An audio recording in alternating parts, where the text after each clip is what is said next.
My pregnant wife was admitted to Gimli Hospital in 1999 for a routine induction and I haven't seen them since. Here's what happened. We came in, a doctor, Madden, checked my wife and assigned her to a room in the birthing ward. For a while her labor progressed without problems.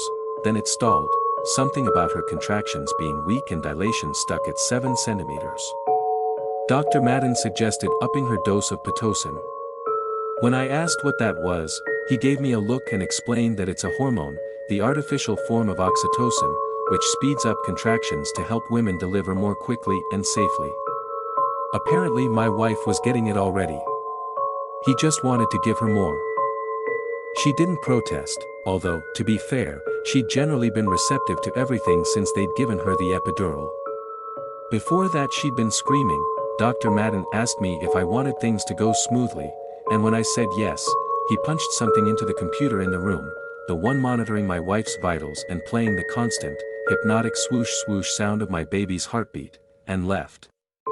But before the door shut, I heard him tell someone in the hall to go down and extract more of the hormone.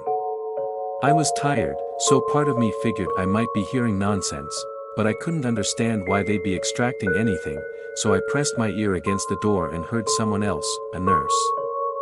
I presumed, say, depleted the current source. Do you want me to remove another tile?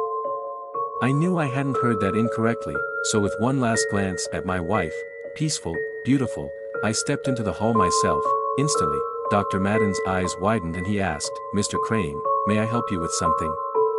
As the person he'd been speaking with turned and walked away. She didn't look like a nurse. I told Dr. Madden I only wanted to stretch my legs, and continued in the same direction as the disappearing non-nurse. When I was out of Dr. Madden's sight, I sped up, and managed to catch a glimpse of the woman I was following just as she stepped into an operating room. After a slight hesitation, I followed. The room was empty, and the woman crossed it to another one, and another after that, before finally entering a hallway, which ended on a set of dark doors behind which, once she'd pushed them open, was a stairway leading down. She didn't appear to have noticed me following her, so after waiting for half a minute I went down the stairs too. Immediately I felt like I was in a place I didn't belong. Witnessing something I shouldn't be. The walls, which had started as bare concrete, soon became carved out of rock, and the lights became further spaced apart, creating longer and longer stretches of darkness between islands of light. A few times I nearly tripped and fell, catching myself at the last moment. I knew I was making a lot of noise, but I didn't care. I had even stopped paying attention to the woman I'd been following, distracted by the realization that as I'd begun to sweat, the tunnel itself sweated too. Liquid, I hesitate to call it water.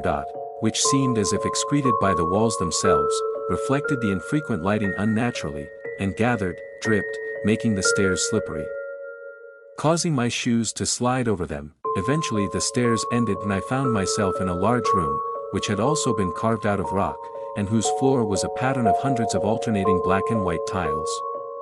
Some of them had been removed. The woman was kneeling and using a crowbar to force off one of the tiles that was still in place. Her efforts echoed throughout the room. I was maybe 15 steps away from her when she managed to dislodge the tile, revealing beneath it, a deep, writhing darkness that looked as if space itself had turned into reptilian skin. I managed to call out to her. I awoke with a throbbing head lying in a hospital bed and Dr. Madden's face smiling at me. Mr. Crane, he said, as I blinked him into focus. I am so very glad to see you awake again. You appear to have taken quite the fall, ending with a nasty blow to the head. Where's my wife? I asked him. In the birthing room, he assured me. And don't worry. You haven't slept through the big moment. Is she okay? He seemed taken aback. Of course. In fact, she's doing very well, and her labor is progressing splendidly after her new dosage of Pitocin. I leapt out of bed, or tried to. I was restrained. For your protection, Dr. Madden said, explaining that because of my head injury I could be concussed, confused or unstable, leaving it ambiguous whether he meant physically or mentally. I ordered him to release me. Very well, he said, and motioned toward a part of the room I could not see, and from whose unsighted dark corner the women I'd been following emerged. carrying a syringe filled with the same black substance I had seen below the dislodged tile. "No," I protested. "Not that. I don't want that." "No need to be hysterical," said Dr. Madden, taking the syringe. "There's no reason for us to give you Pitocin." Then, much to my surprise, he undid my restraints and allowed me to run out of the room. I was in an unknown part of the hospital. I tried to catch my bearings. I tried to find a sign, anything to help me navigate and return to my wife, but there was nothing. The walls were bare. What's more, in whatever direction I tried to run, the hospital itself seemed to fade out of materiality, its transparency falling enough to reveal, behind the walls, a star's cape. I was hyperventilating. I was in a wheelchair, rushed into an operating room, the same one I'd passed through earlier, but this time it was prepped for a procedure. I was lifted out of the chair and placed on a cold table. Above me there was no ceiling, only stars embedded in writhing reptilian skin which descended, and when I shut my eyes in terror, instead of darkness it was my wife's hospital room I saw. And Dr. Madden standing beside her, and my wife was giving birth, but as she did her skin darkened and thickened and she became unhuman, and the baby, crowning, was something else entirely, something horrible, something alien. I barely evaded the 18-wheeler, which roared past, honking. I was crawling along the dry, unpaved shoulder of a highway. Sutures ran down both sides of my face. My head was shaved. I hadn't had sutures. I had had hair. When I looked around and saw the empty field before me, I remembered that there'd been a hospital here, Gimli Hospital, where my pregnant wife had been admitted for a routine induction in 1999. I stepped into the middle of the highway. Stopped a car and asked what day it was. February 29, 2024, the petrified driver told me. 25 years. What about the hospital? I asked. What hospital? She said. There was no hospital here and never was. Later, when I had regained more of my senses, I did research and discovered that indeed there'd been no hospital there. As for my wife, I learned from my grieving in-laws that she had died in a car accident in 1999. She'd been pregnant. I had been in the accident too, and survived. But ever since I had suffered bouts of delirium and entered into confused states in which I talked endlessly about Gimli Hospital and other insanities, perhaps I would have believed them if not for one thing. Several weeks ago, I came across an online story written by someone trapped inside a hospital. You can't imagine how my mind convulsed when I read that this was Gimli Hospital. A hospital which, in their words, exists only if you believe in it.